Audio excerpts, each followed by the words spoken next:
Okay, as you know, in this exam, you're going to have to know, lower UTI and upper UTI. So with lower UTI, I think you've had this before. Women are more at risk than men because they have a shorter urethra. Anybody with diabetes is going to be at risk.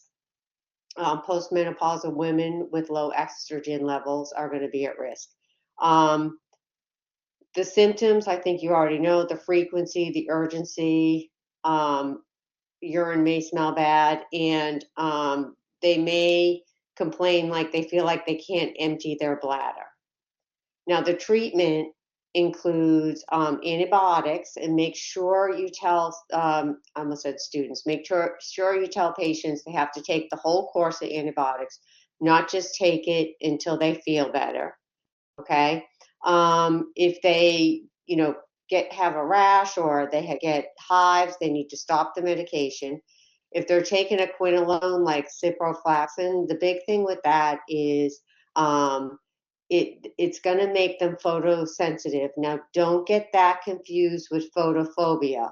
Photophobia is when the sun hurts your eyes. Photosensitive is when you go out in the sun and you get a really bad sunburn, right? You're sensitive to the sun. You always take Cipro with a full glass of water, and you report ankle pain because one of the side effects is tendinitis or tendon rupture. So you would need to tell the patient to report ankle pain. And anybody on antibiotics that gets watery diarrhea could have C. diff, so you would report that and probably have to send their stool for a sample. And then with Peridian, remember that turns the urine orange.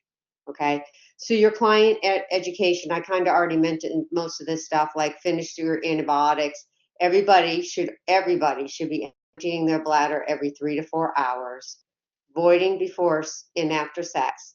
Encourage fluids unless it's contraindicated, like in older adults if they have CHF. Cranberry-based products are good because it inhibits bacterial adhesion, and there are like supplements people can take as well. Cis water bath can provide some comfort. They must wipe from front to back. No bubble baths, no sitting in wet bathing suits. Do not wear underclothes that retain moisture, and make sure they're not washing their underclothing in strong detergents. So that's UTI. Now, you're going to have to be able to identify an abnormal UA. Okay, so if there are white blood cells in the urine, that could be a sign, because really there should only be a few.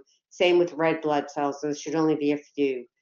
pH will be high or low. Usually, if it's in the normal range, it's okay. And the other thing is nitrates indicate that it's positive for nitrates, it indicates that E. coli is in the urine, so that indicates an infection. And leukocyte esterase also indicates an infection if that's positive. So make sure you understand that. And I think you know that older adults can present with confusion when they have a UTI.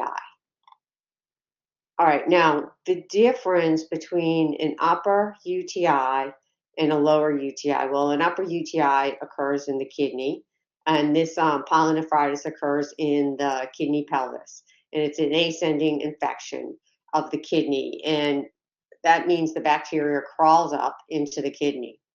All right, so the symptoms are just like a UTI with one distinct symptom, and that is costovertebral angle tenderness. So this you would elicit if you can see right here.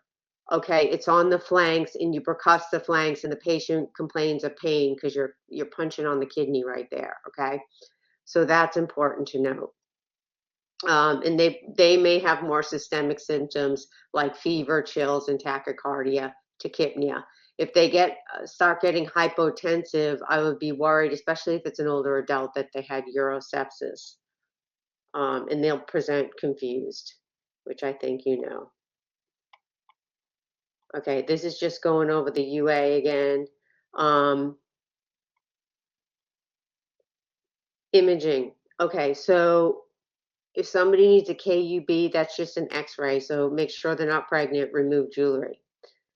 If somebody needs a pyelogram, this is an IV pyelogram is looking at the kidneys. They use contrast medium. So your nursing interventions that apply to contrast medium apply here. So make sure they're not on metformin, check the BUN and creatinine, make sure they're well hydrated.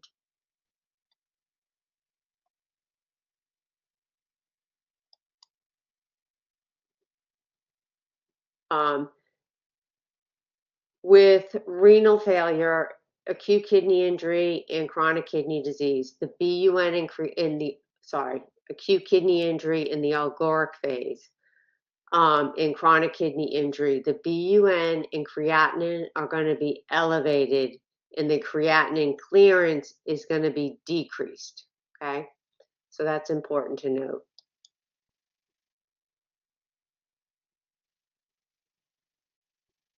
Okay, wait a minute. Okay. Renal stones. These are also called nephrolithiasis, and they're stones that form anywhere in the urinary system. And so the symptoms of a kidney stone is they can get really colically flank pain with nausea and vomiting, blood in the urine. They get tachycardic, tachypnic. It's like they can be like shock-like symptoms, right? They'll have rusty, smoky urine. The nursing management includes giving them pain medications, encouraging them to drink 3 liters a day, see if you can flush it out, encourage ambulation to pass the stone, and you may have to start IV fluids to flush that out. Monitor the INO, and then strain all urine and send it for analysis because they need to determine what kind of stone it is so it can be treated better, and monitor the urinary pH. Okay, so your risk factors include anybody that gets dehydrated, people that work certain jobs like nurses who don't empty their bladder, people with immobility, high calcium levels, so they can be at risk for stones. Now, there's different kinds of stones, okay? They're made with different material. That's why you send it to the lab so you can determine what kind of stone it is, because based on that, there'll be nursing interventions, but we're going to focus on the most common, okay? So adverse effects of kidney stones, that if they have a stone, let's say right here, this is hydronephrosis, okay? So this could cause a kidney injury. So that's why we have to, hopefully make sure the patient passes the stones. Okay, the most common type of stone is your calcium oxalate, okay? So they need to avoid spinach, Swiss chard, because these have oxalates in them. Tea, black tea, especially in cocoa products like Coca-Cola, okay? They need to avoid rhubarb and pecans and limit sodium. All right. Now, if say like the fluids don't work, they may try an ESWL. When they do that, expect flank bruising and hematuria. Okay, but you need to monitor for dysrhythmias after an ESWL, like palpitations, diaphoresis, patient telling you they're dizzy, things like that. Now, you will strain all urine after this to determine if the stone passed, and they can be put on medications like tamsulosin, which is an alpha blocker to help with the flow of urine. But that's really it with kidney stones. And then with benign prostatic hyperplasia or hypertrophy, it can be called both, okay? It results in every man, it's normal aging, the prostate gland just gets bigger and it impairs the outflow of urine, and it can result in inflammation of the prostate. So the risk factors are male at birth, um, urinary stimulants like drinking alcohol and caffeine, people that are obese, they eat a standard American diet, they had a father with BPH, metabolic syndrome, so that means like diabetes, heart disease, high, cholesterol levels. Prostate cancer is not a risk factor.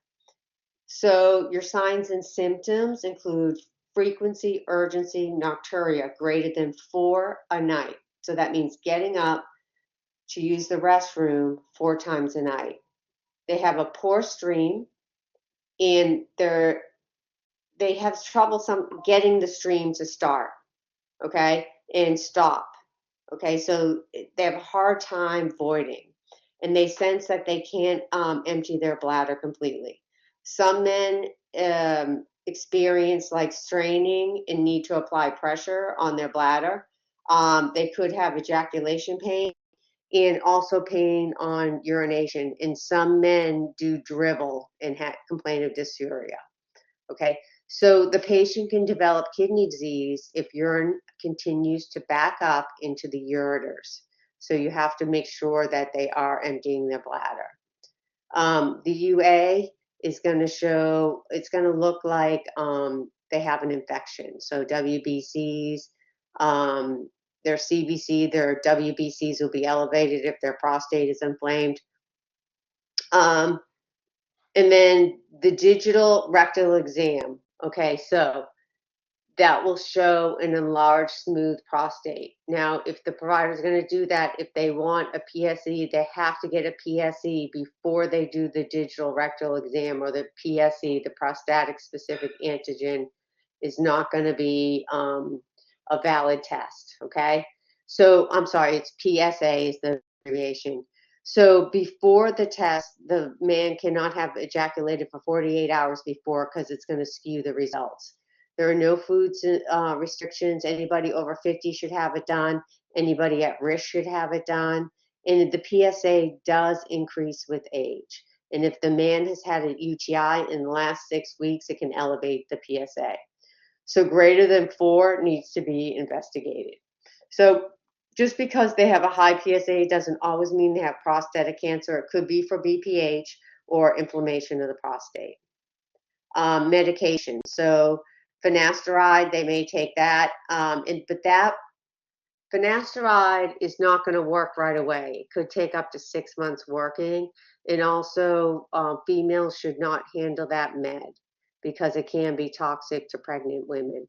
Tamsulosin, the big thing about that is it causes orthostatic hypotension.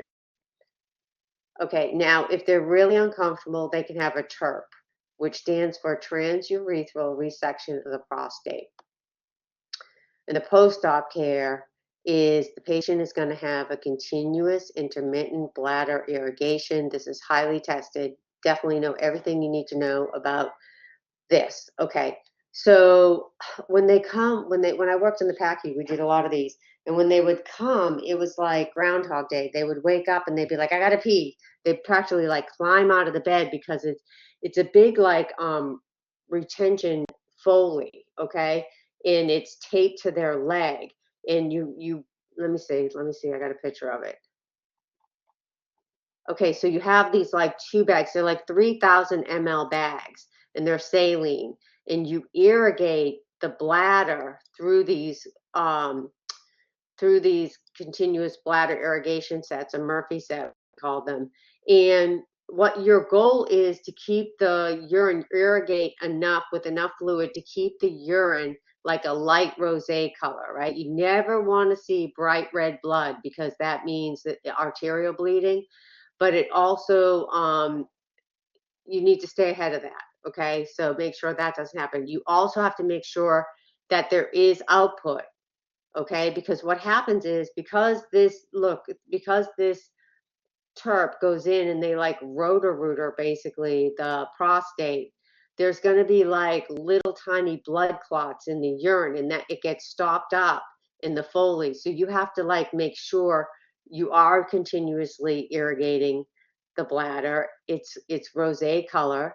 And if it does get where it slows down or the patient starts complaining of spasms, you're going to have to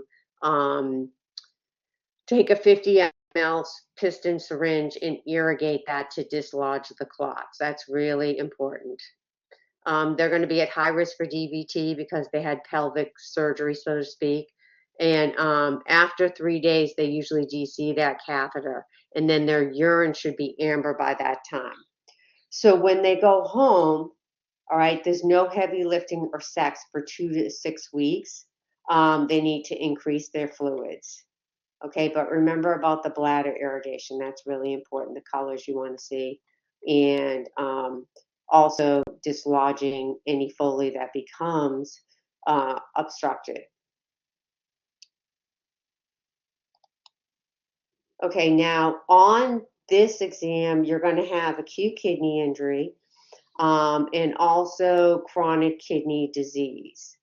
So let's talk about renal function first, and you can use the mnemonic a wet bed, because everything I say in regards to a wet bed is going to happen in acute kidney injury during the oligoric phase, and it happens in chronic kidney disease, okay? So the kidney is responsible for our acid-base balance.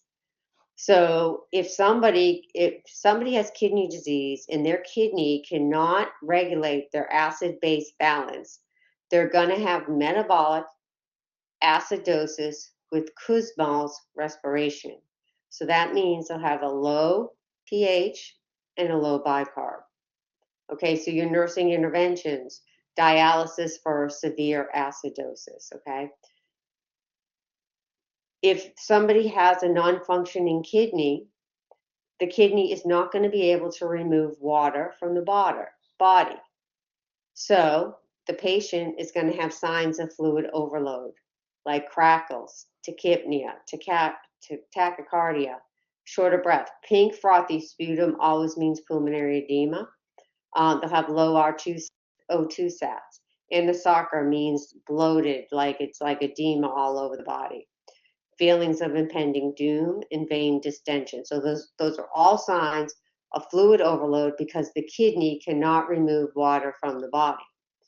So the first thing you're going to do if you see somebody is struggling breathing is put the head of the bed up. Then you can put O2 on. If the patient is still making urine, in other words, it's not like chronic kidney disease and the patient still doesn't make urine anymore. If the patient is still able to make urine, they may try furosemide. They may give morphine. Morphine is a really good drug for pulmonary edema. It helps dilate the pulmonary vasculature, and it reduces anxiety in somebody that has pulmonary edema. Aminophylline, we don't really give that too much anymore. That's a methylxanthine. Digitalis, they may give that to help the heart pump better. And diuretics, like I said, they have to be making urine. And fluid restriction, definitely for people with kidney disease that cannot get rid of the water from their body. All right, next is erythropoiesis. The kidney releases erythropoiesis when we need more red blood cells. So if somebody's kidney is not working, the kidney will not be able to release erythropoietin. So the patient is going to have anemia. They're going to need epigen, and you need to monitor for a BP and a headache. Their BP, because the blood pressure can get really high and they can seize. They can also get DVTs and an MI. So you got to watch out for all that on epoetin alpha. Okay? So if their kidneys are not working, the kidney is like the big filter from the body. So if the kidney is not working, right, they can't remove toxins from their body. So for example, like medications are not going to be able to be cleared from their body as quickly as they would with a normal working kidney. All right, high BUN and creatinine leads to uremia, and patients will have a lower glomerular filtration rate. So don't get that mixed up.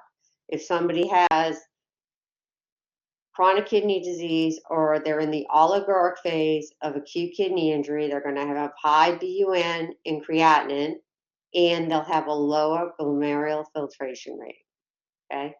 So you're going to monitor for signs and symptoms of uremia, and we'll talk about that. And they're going to need a low protein diet to prevent uremia. The kidney is also responsible for our blood pressure control. So if kidney's not working, the patient's going to have hypertension.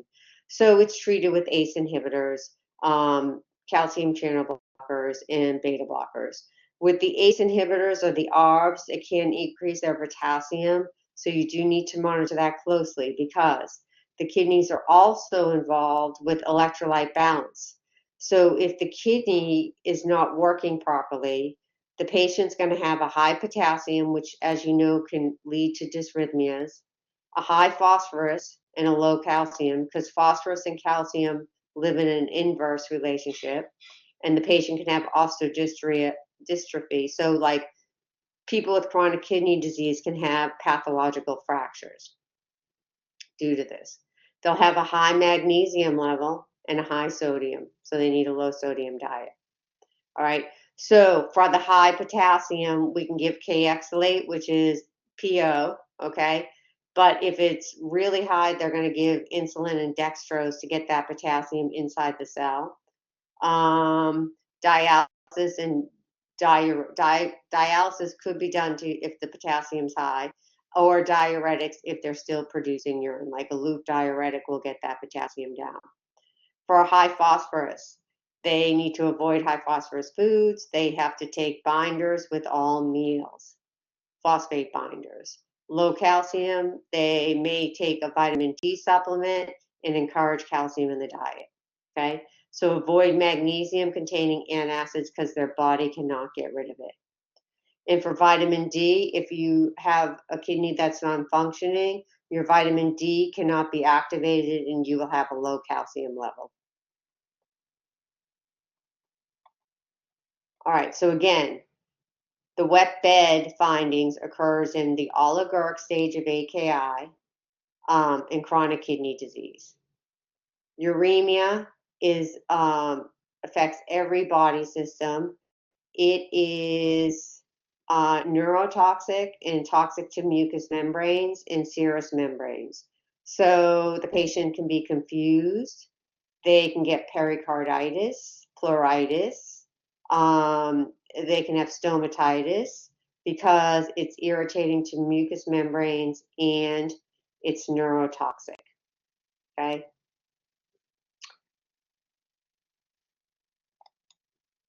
Okay, with acute kidney injury. So this happens over a period of a couple of days. There's an insult. Usually it's like hypotension, okay? Because there's different ways it can happen. And then there'll be a rapid increase in the BUN and creatinine. Once that happens, okay, then there's different phases of acute kidney injury. So there are pre-renal causes, and those account for 90% of all acute kidney injuries. And all pre-renal means is there's low perfusion in the body. You know, before it gets to the kidneys, there's low perfusion in the body. So too many diuretics, diarrhea, dehydration, hypovolemic shock. So usually for vascular reasons. With interrenal, AKIs, that occurs due to an insult to the kidneys. So, for example, you know, nephrotoxic medications like your mycins, your NSAIDs, um, you know, those kind of medications can cause an intrarenal AKI, contrast I, diabetes and hypertension. And then with post-renal, it's like your BPH and renal calculi can cause, because it's in the urinary system after the kidneys, that clogs up the urinary system and can result in an AKI. But what's important for you to know is if somebody has an AKI in the oliguric phase, they're going to have all those symptoms I just talked about in acute kidney injury. Okay. You don't need to know the different times, like how long it's going to last each phase. Okay. But after the oliguric phase for acute kidney injury, they go into a diuretic phase, and that means the kidney is starting to heal. And all you have to do is keep up with the fluid and electrolytes because they're going to be losing a lot of fluid and they'll be losing a lot of electrolytes. Okay. But the oliguric phase, go back to the wet bed because you're going to need to know those signs and symptoms. I talked about the diuretic phase and the recovery phase. Okay, with chronic kidney disease, again, they're going to have all those symptoms of a wet bed and the treatment we talked about too. Okay, so one thing I do want to talk about, chronic kidney disease has 5 different stages. You don't really need to know what happens in each stage. But in stage 5, that's the end stage. This is when they have to choose if they're going to do dialysis, either hemodialysis, peritoneal dialysis, or they could choose a peaceful death, right? That's their right. But when we're in that stage, we got to start thinking about dialysis in the 4th stage. So again, these are just telling you all the signs and symptoms they can have in the oliguric stage of AKI and the chronic kidney disease. Remember, the BUN and the creatinine are going to be high, and the glomerular filtration rate will be low. So they will have all these signs and symptoms that we already talked about. But you can go back to the wet bed.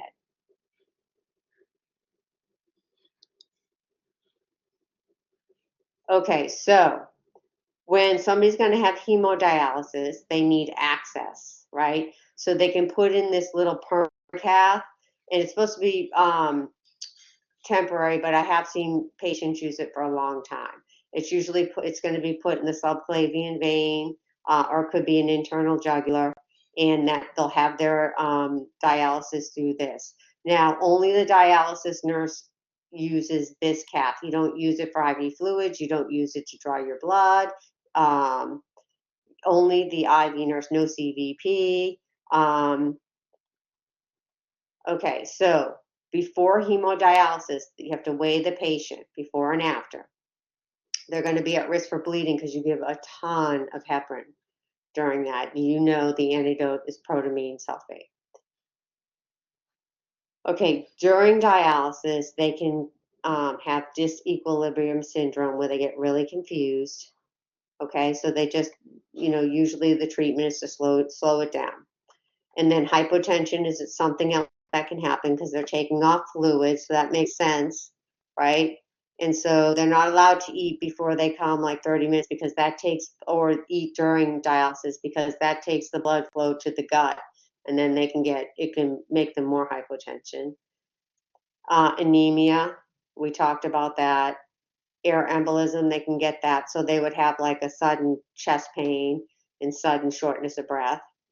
Okay, and then you would just put them on their left side in Trendelenburg if that happened. Peritoneal dialysis, they can choose to have that too. Now, this is what's important. Okay, so to have dialysis, hemodialysis is going to be a chronic thing, right? They can get either a fistula made, which is done by a vascular surgeon, so they connect the vein to the artery right here in this top one, G, or they can get a graft, which can be used immediately. Okay, and a graft is made out of like silicone or some kind of material that they put in and connect the vein to the artery. Okay, so regardless, if somebody has a graft, okay, you need to auscultate that graft every shift, so like every 8 hours for a bruit. It means that the graft is patent, okay? You need to feel for a thrill. It feels like it's like a vibrating feeling. It's like you put your fingers over it and you can feel it right away. Okay, so that tells you it's patent. No BP, no IV, no labs on the side of the graft. Very important. You have to do your neurovascular check. So remember your 6Ps. That's what you're looking for. So check it for pallor, pain, paralysis, paresthesias, poikilothermia, all those in pain. Okay, so you do your neurovascular checks. You encourage range of motion. I don't know why everybody always misses this, but that's important, okay, to keep the blood flow going. No watch on that side, no sleeping on the graft side. It needs to be washed before, obviously, it needs to be prepped before hemodialysis. The hemodialysis nurse will do that. And then don't carry heavy weights in that hand, okay? And this is like a really gnarly one, okay? That's probably been used for many years. And some patients will have several of them on their arm because they fail over time. Okay, so they might need clotting. So check distal to the graft for pain, pallor. Check the capillary V-fill, numbness and tingling. Check for the pulses, okay? Because you want to make sure they have good circulation.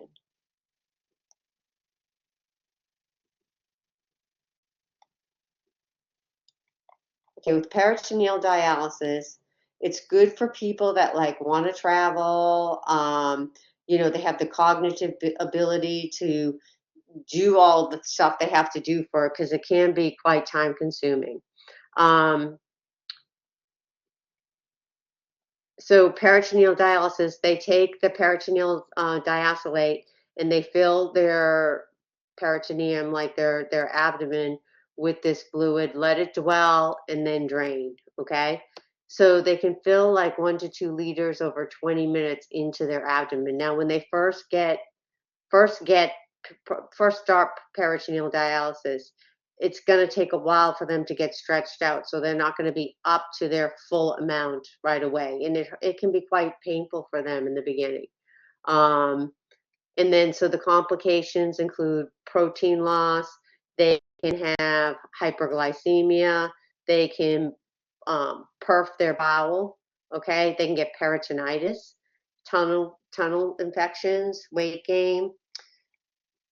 Okay, so interventions for outflow. So you need to get out what you put in. Okay, so if that's not working, check for kinks, knots, roll the patient from side to side to try to get it to drain. Make sure the body's in good alignment. Okay, and make sure the patient's not constipated because that's going to, decrease the ability for the diacylate to come out. So it could make it not come out. Okay, so those are the differences. Okay, now we also have the biliary tree, cholecystitis. Okay, so cholecystitis you're going to know a lot about. Okay, so who's at risk? Make sure you understand who's at risk. So people on hormone replacement therapy, like estrogen is a big factor. People that are pregnant, postmenopausal women that are taking hormone therapy are going to be at risk. Um, we like to use the 6Fs. So people that are fat, 40, female, fertile, fair, which is Caucasian, and have a family history. So that's 6Fs, okay? People with sedentary lifestyles are going to be at risk. People that eat high fat diets are going to be at risk. They're at risk for cholelithiasis, which is gallstones, okay?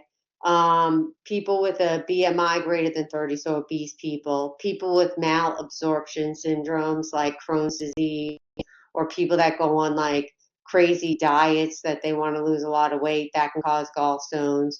People with insulin resistance like diabetes type 2. I'm not going to really touch on chronic.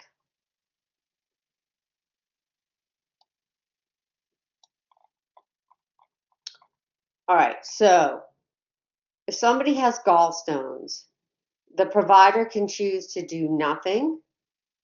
They can prescribe medications like these bile dissolving stabilizing agents right here, thiazole. They can do ESWL for gallstones. You have to just worry about dysrhythmias after.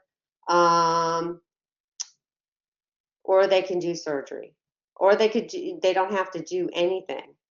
So the lap cholecystectomy, we when I worked in Georgia, we did a lot of these. I mean, I was doing gallbladders all the time. So, it's laparoscopic surgery. They, fill the belly with this gas, CO2, so that the surgeon can see the structures better.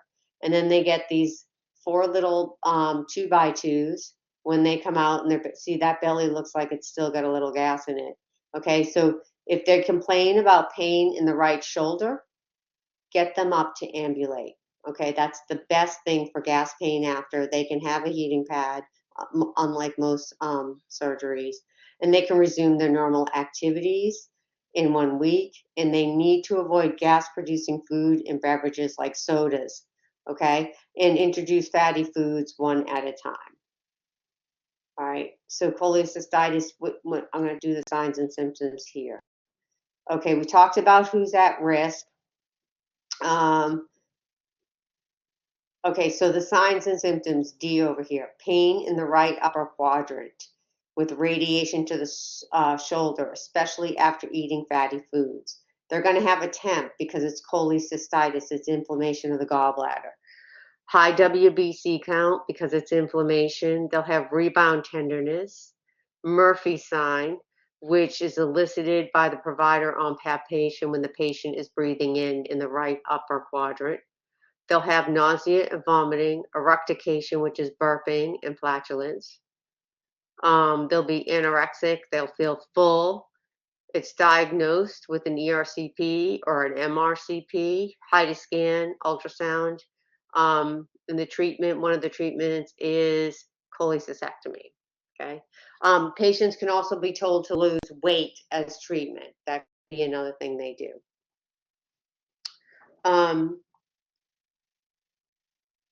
So if they have obstructive jaundice, like see over here, these gallstones, if one of them gets lodged and the liver can no longer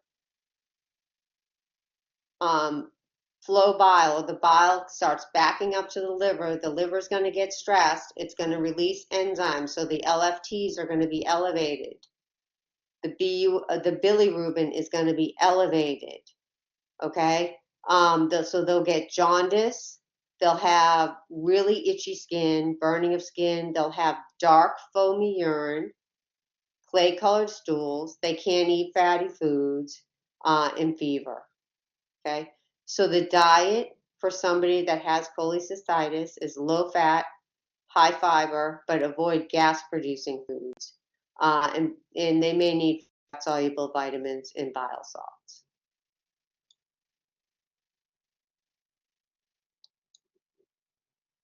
With hepatitis, there's a lot of types, but we only focus on A, B, and C. So you need to know how it's transmitted. Like A is fecal oral, B is from body fluids and blood, C is for same as B really. It's same thing as B. All right. So with A, this could be contaminated. They can be contaminated by eating uncooked shellfish, not washing their hands after they use the restroom. So they can also get it if they're traveling to a foreign country and eating the food that's contaminated. So this has a vaccine, B has a vaccine. If they're going to a country that has a high rate of hepatitis, they should get immunoglobulin before they go. And then if they do get it, they can get immunoglobulin as well. So when they get it, after they get A or B, they're going to be cured. They're never going to get A or B again. Okay, C is a little bit different. Now the difference between A, the incubation period is 2 to 6 weeks. B, it's 6 months to 24 months. So you might not even remember how you got B, hepatitis B, because it happens 6 months after you've had it, you get the symptoms. Okay, so standard precautions on all of them. Know what's transmitted. So with B, it's vaginal fluid, seminal fluid, and blood. Okay, so it's blood, but not sweat and tears. Okay, so just remember what body fluids. If they get hepatitis, they cannot have sex until they clear the antibody or have cleared labs per the provider. The other thing with these is that they hepatitis C can turn into cirrhosis and liver cancer. So that's one thing we worry about. They all have the same signs and symptoms, so that makes it easy, okay? So they're going to have abdominal pain, tenderness in the right upper quadrant. They could be jaundice. They could have icterus. They could have really itchy skin. Their urine is going to maybe dark, and their stool may be white. Fever's expected. They're going to feel really bad. They'll have joint pain, muscle pain. and they'll probably be scratching themselves silly because it's so itchy. It's like their skin is itchy and burning.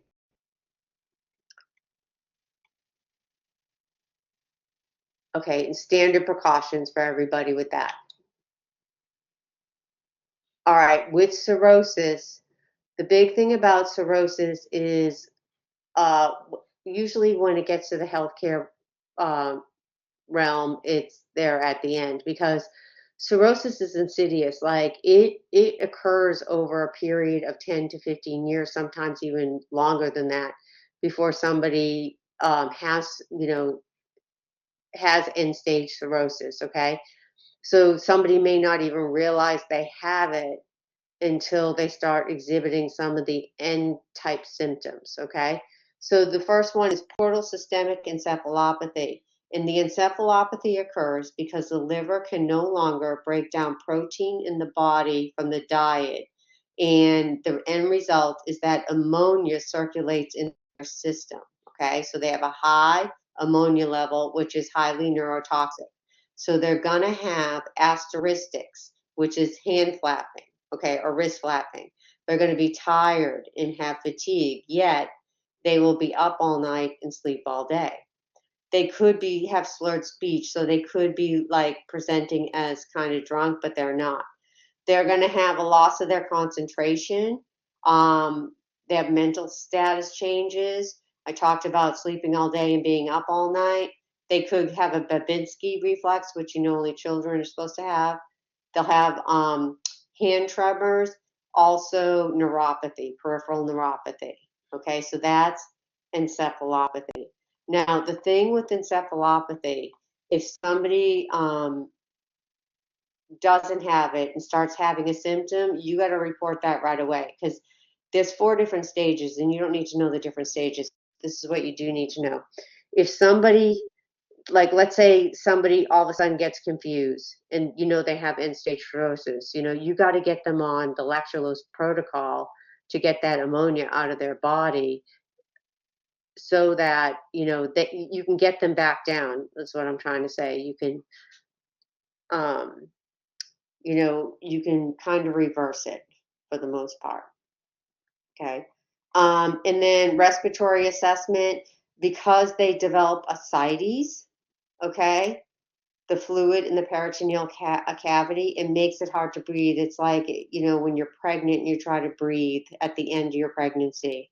So they can have problems breathing. GI assessment, the spleen gets very big, so it acts like a Pac-Man. It eats the white blood cells, the red blood cells, and the thrombocytes. So that means they're going to be prone to infection.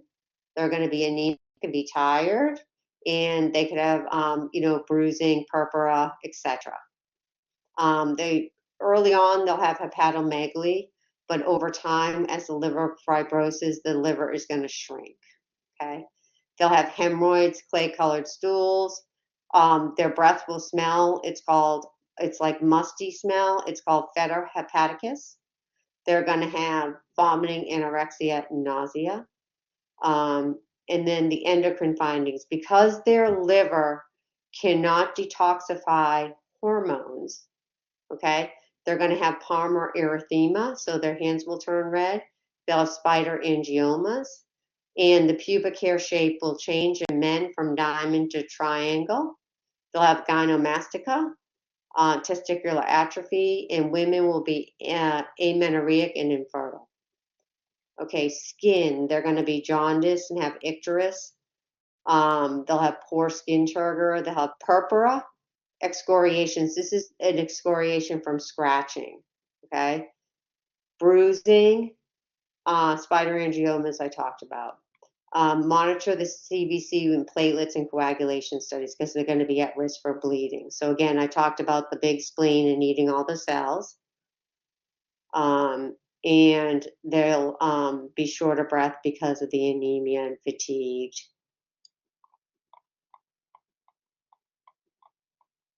Okay, so end stage, the patient needs to eat a low protein diet to prevent encephalopathy. Okay. They'll have sinus tach. They may undergo weight loss, so they need to be weighed daily because they'll have ascites. Okay, they'll have muscle wasting, so they'll have like this big belly, but thin limbs. The labs. Okay, so the albumin will be low. It'll never get high because it can't make it because the liver makes albumin. The other big thing is the ammonia level being high. Okay, so you got to remember that. The only definitive way to diagnose cirrhosis is through a liver biopsy. Now, the big problem with the liver biopsy, you need your consent, NPO, all that, right? The big problem with the liver biopsy is the liver is highly vascular. Okay, so if they get a biopsy, they can bleed out. So the patient needs to be put on their right side for 2 hours after the procedure to enhance coagulation, to tamponade the blood. Okay, and while the provider is doing it, you tell the patient to hold their breath so that the provider doesn't inadvertently hit a lung and cause a pneumothorax. All right, so again, interventions. I'll go over this in a different slide. Skin care, no harsh soaps. They can wear cotton gloves because they're going to scratch themselves silly. No hot water. It needs to be tepid with mild soap. All right. So the diet in end-stage liver disease. Now, this is what you have to know. If somebody has ascites and they're asking you about the diet, you're going to say low sodium and fluid restriction. Okay. If you're getting asked about encephalopathy, and just encephalopathy, it's low protein. If you get asked about varices, it's soft foods. But if you get asked about the diet just with end-stage cirrhosis, it's all of these things, and no alcohol, of course. Portal hypertension. This is a problem with cirrhosis because the blood flow backs up from the fibrotic liver. So this causes the ascites. It causes hepatic encephalopathy. It causes esophageal varices, hemorrhoids, and caput medusae. Okay, and I talked about the splenomegaly eating all the blood cells.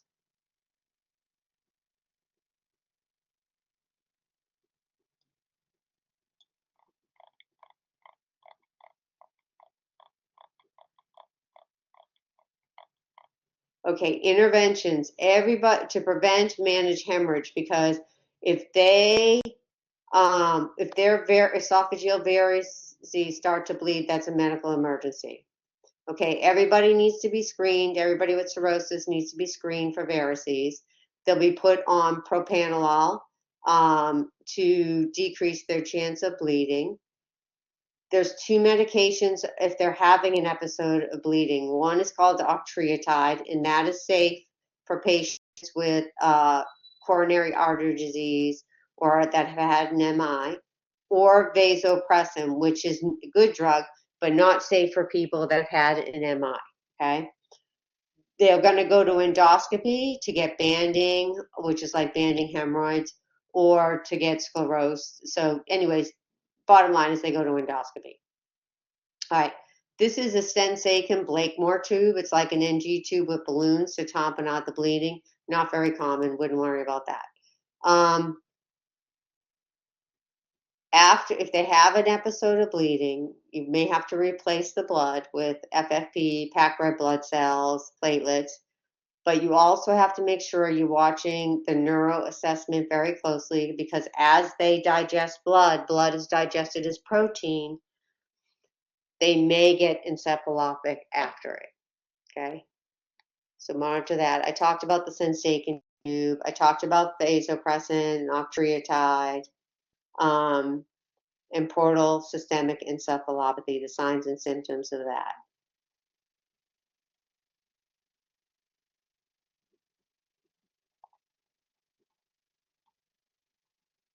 Okay, so for the PSE, portal systemic encephalopathy,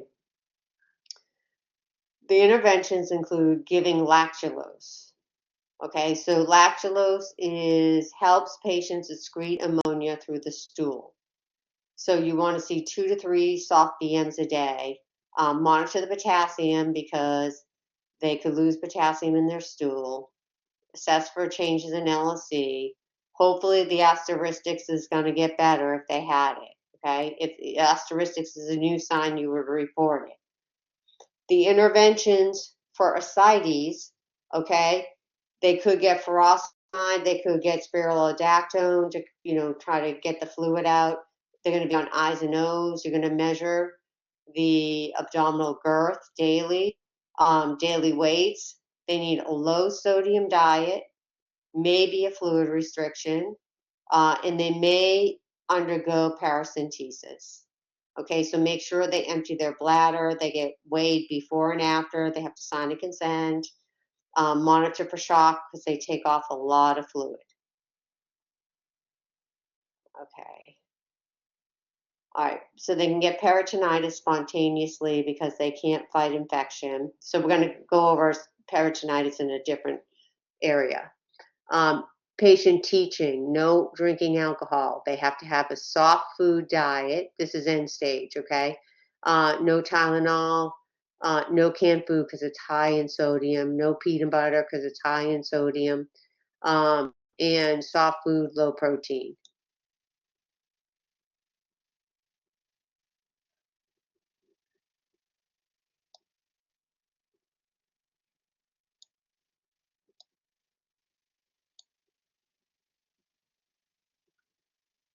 Are you guys still there? Yes, ma'am. Do you have any questions?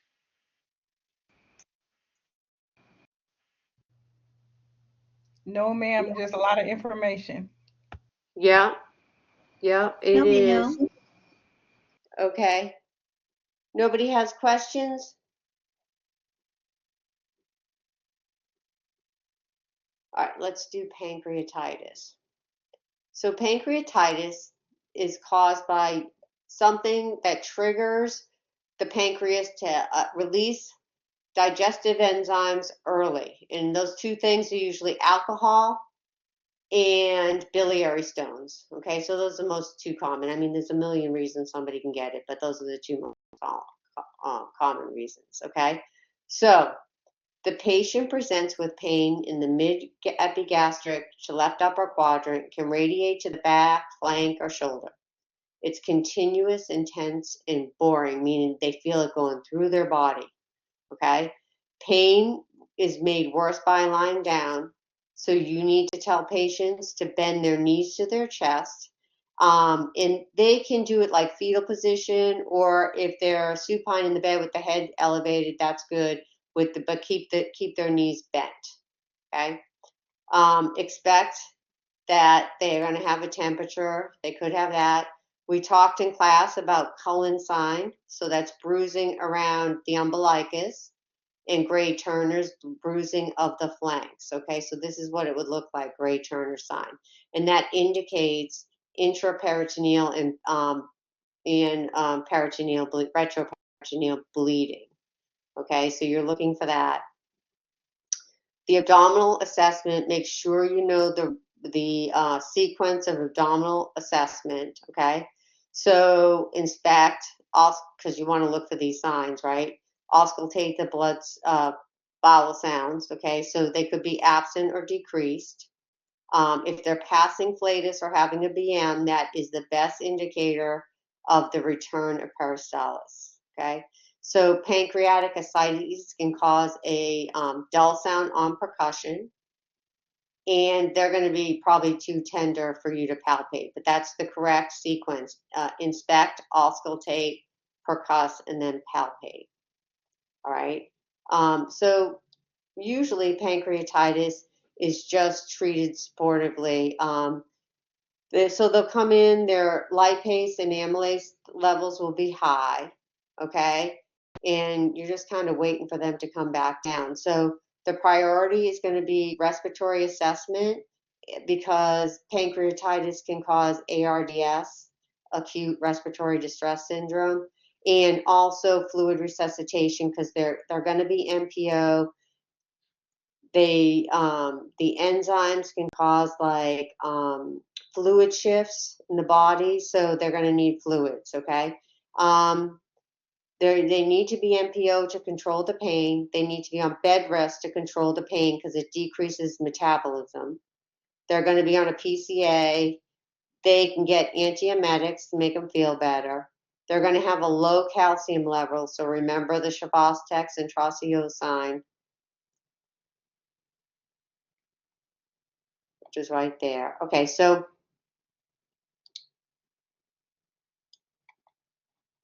their diet. Their diet needs to be small, frequent meals and snacks, low fat diet. That's the most important thing. Avoid alcohol, caffeine, and no smoking, and bland food. Okay, there's a chronic version, and that happens with repeated incidences of pancreatitis. And since the pancreas is responsible for the exocrine and the endocrine function, the patient's going to end up with malabsorption syndrome, and also it could develop diabetes as an adult. Diabetes type 1 as adult, as you know, is not usual, but it can happen in chronic pancreatitis. So we talked about the diet, low fat is the most important thing.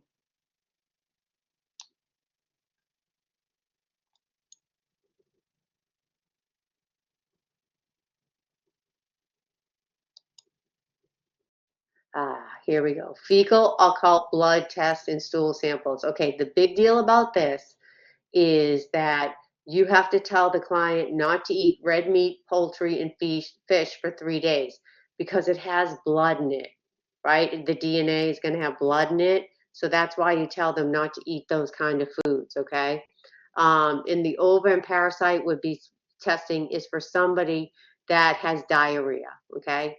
Um, Endoscopy test. So colonoscopy, the big deal about that is that they have to do a prep and it's going to make them have diarrhea. So with older adults, watch out for dehydration, watch out for metabolic acidosis because they're going to have diarrhea. Okay, that's what we worry about. With the EGD, this is an upper GI. It would be done for people like that have esophageal problems, okay? So with all these, actually, they can get conscious sedation. So you need to check the gag reflex, okay, before you give them anything. ERCP, same thing, gag reflex. Sigmoidoscope, not so much. Capsule endoscopy. So the most important ones are colonoscopy and ERCP. Okay, so again, you want to make sure they don't aspirate, okay, because of the moderate sedation. So you're going to check the gags on the EGD and the ERCP, okay? And then with older adults, check for metabolic acidosis, confusion from losing all that fluid as well. All right, with non-inflammatory bowel disorders, you have to know the correct order of assessment, okay? We went over this class about the hernias and all the different places you can have a hernia. If it cannot be moved back into place, it's called irreducible or also called incarcerated. They need a surgical evaluation because it could lead to bowel obstruction and the hernia could become strangulated. And once it becomes strangulated, that means the blood supply is cut off. It becomes necrotic, okay? So they have dead bowel, all right, which is not good. So they're going to have tachycardia, abdominal distension, if they have an obstruction, fecal smelling vomit, and fever, okay? So you worry about that. Worry about obstruction leading to perforation, which is definitely going to end up in peritonitis, right? So peritonitis is characterized by a high temp, high WBC, and rigid board-like abdomen with distension Also, the patient is going to complain of pain, tenderness, and they will guard. Okay. So with non-mechanical obstruction, that's a paralytic ileus. Okay. So you want to encourage people to ambulate to promote flatus. Flatus indicates the return of peristalsis. But with an intestinal mechanical obstruction, okay, you'll know because they'll have high pitched tinkling sounds above the obstruction in one quadrant and hypoactive below in another quadrant, okay? Hypoactive bowel sounds happen when you only hear them for, you don't hear one for 30 seconds. So, in other words, there's 30 seconds in between bowel sounds.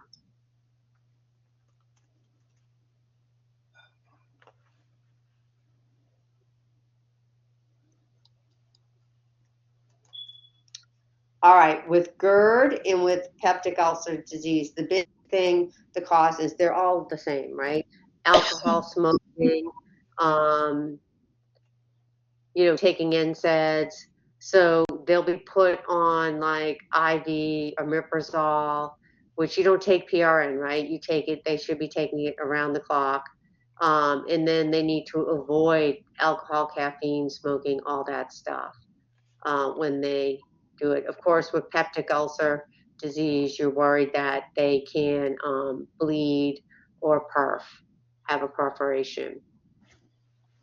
And with GERD, so patients need to wait to go to bed at least 2 hours. So they have to be NPO for 2 hours after they eat their last meal before they go to bed. They need to raise the bed 6 to 8 inches so they can put blocks under the head of the bed. Don't wear tight clothes, eat a low fat diet because fat's going to stay in the stomach longer before they go to bed. No smoking, alcohol, or caffeine.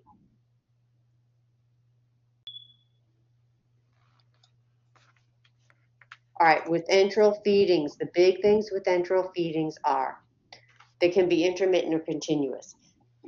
Okay, and there's a lot of different portals of entry, okay, that they can be fed, right? You can be fed through an NG tube, duodenal tube, they could have a PEG, etc. If somebody is being fed bolus, not bolus, with disposable um, uh, bag and everything, if you're putting tube feed in here, the tube feed cannot be out more than 4 hours. If you do one that's all enclosed, it can be up to 24 hours. Okay. Okay. Now the complications. So diarrhea, somebody gets diarrhea, you want to slow the rate, send stool, okay, from the feeding. If you check a residual and it's greater than half the amount you have to give, you probably should hold that, okay? Because they could be at risk for aspiration if you don't. All right, so usually that happens because the tube is displaced. Now with TPN, parental nutrition, this has a high dextrose count, so it's greater than 10%. So we talked about this in class. If you run out, make sure you hang D10, okay, IV, and check the glucoses. This is for anybody on TPN every 4 to 6 hours because it's a high sugar content. So even non-diabetics are going to need their sugars checked, okay, and they may be put on sliding scale regular insulin. The bag needs to be changed every 24 hours. It's a huge deal. It's a double checker, so you need 2 licensed people to check it off. It's made daily. You need to make sure that it's at room temperature when you give it. The complications are fluid overload because it has such a high concentration of sugar that the fluid may come into the vascular system, and so they could have large amounts of urine as well. So those are things you're going to look at for. And because it's sugary and bacteria love the sugar, they're going to be at risk for infection. All right, bariatric surgery. You need to know the difference between restrictive, which is like lap or lap adjustable gastric band, or like malabsorption, which is your Roux Y. So malabsorption just means that the small intestine was bypassed. Okay, so that's malabsorption. All right, so all bariatric patients are going to be at risk for nutritional deficits. Um, if they come with an NG tube at post-op, never manipulate an NG tube that a surgeon has put in because you may perforate their anastomosis. Okay, so with obesity surgery or bariatric surgery, the big deal after is dumping syndrome. So dumping syndrome happens about 30 minutes after they eat, and it's like rapid transfer of food from the stomach into the small intestine. Okay, and they're very uncomfortable with it. It causes tachycardia, diaphoresis, dizziness, palpitations, and fatigue. So the interventions, you definitely need to know these inside and out. Okay, withhold PO fluids during the meal so they can have water or fluid, I should say, an hour before, hour after. Drink fluids in between meals, not with meals.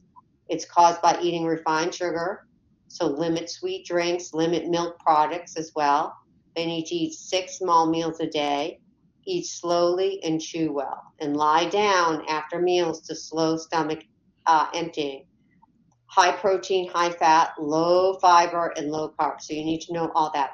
So I just want to point out that lying down after meals is different than GERD. Remember, with GERD, they have to wait 2 hours before they lie down.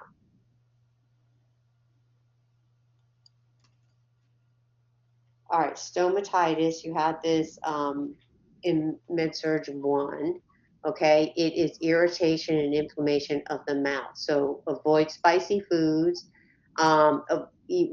Eat foods at a room temperature.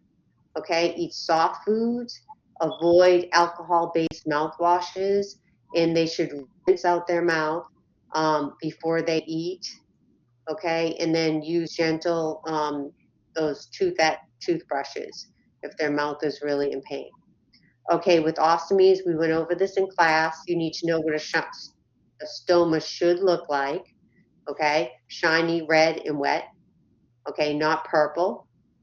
Um, we talked about stool and just how the stoma looks. That's like the most important thing.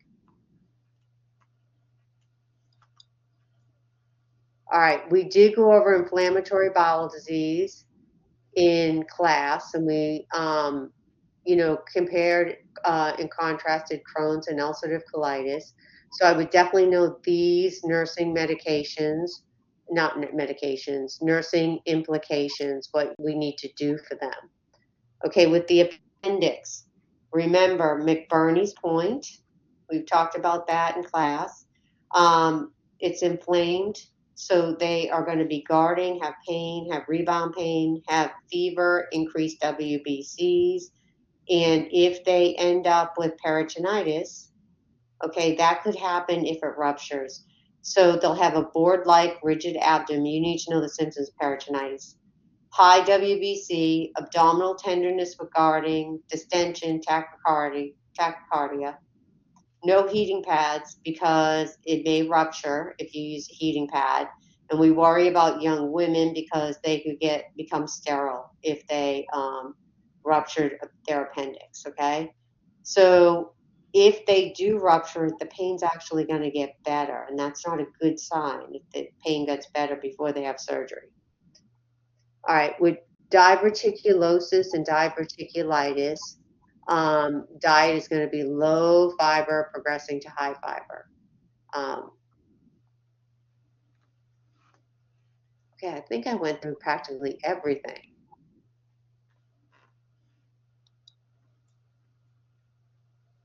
So, do you guys have any questions